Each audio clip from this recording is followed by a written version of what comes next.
Dear readers and writers of Instagram/YouTube, I got a great question. It was, how do you love yourself? Self-love, how do you achieve it? How do you achieve it? And I like how this person worded this question because it alludes to the fact that self-love is a process. Oh my goodness. Y'all know it's a process, right? Because you think you love yourself and then someone breaks up with you, or someone doesn't text you back, or your bank account hits zero, or you get laid off, or a family member tells you, I don't like the art you create.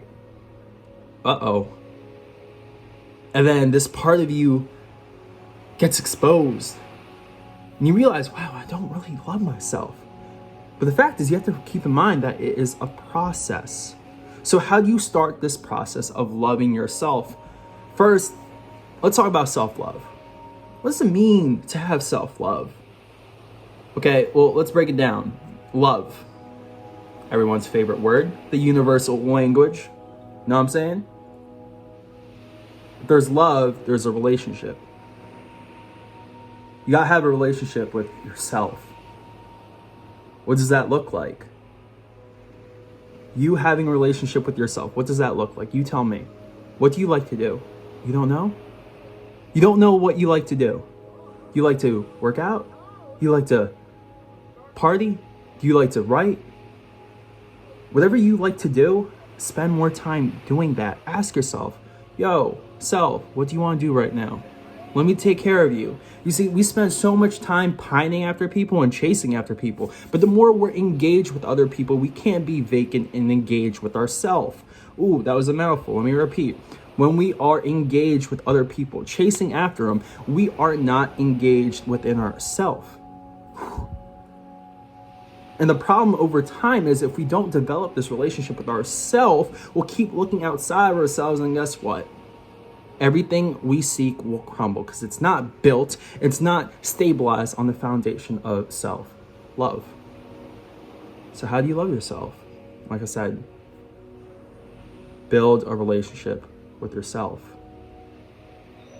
You know what to do in a relationship.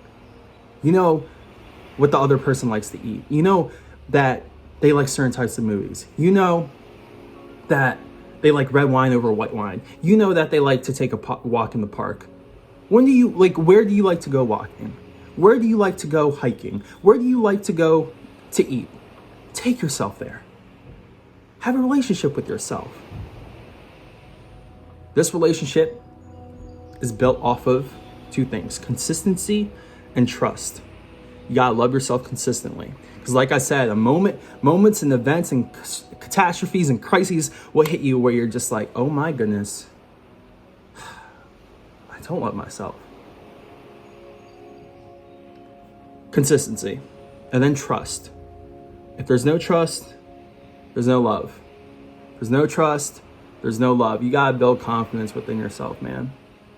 There's a verse, or there's a story in the Bible where Jesus is asleep on a boat, and there's a big storm happening around him, and the disciples wake him up. They're just like, yo, Jesus, like, there's a big storm here. And he's like, why are you scared? Opposite of love, fear, right? Why are you scared? Why is there no love? Why is there no trust in you? And you gotta be like Jesus in that moment. When the storms are happening around you, when everyone's getting laid off, when the bank account looks empty, when your love life goes to shit, when you have no reason to smile outside of yourself, you gotta trust, yo, everything's gonna be okay. There's no reason to be scared. And you build that trust by being consistent in dating yourself and building a relationship with yourself. And the more you build a relationship with yourself, the less you chase other people. And if you want to build a relationship with yourself, you have to stop chasing other people. The more you're engaged with other people, the less you're engaged with yourself. Okay, so let's bring it all together. Self-love. It's a practice. It's a process. Life will throw you hits. It'll throw you curveballs where you're just like, oh, man, I'm forced to be with myself again. It's great. It's great. It's exposing the parts of you that needs your loving kindness, attention, and awareness. And then you got take care of yourself consistently. Ask yourself throughout the day, how do I feel? Check in with yourself. What do I want to do? What do I feel like doing right now? What thoughts do I want to have right now? What beliefs about myself do I want to have right now? Right? Because the more you take care of yourself, the more you trust yourself. The more you trust yourself, the more you have confidence in yourself. The more you have confidence in yourself, the more you can just smile and walk out in public, and you'll have this glow and aura to you, and people will be like, yo, what is that? What does that person have going on over there? What drug are they on? It's called self-love. Consistency, trust. That's how you achieve it. Much love.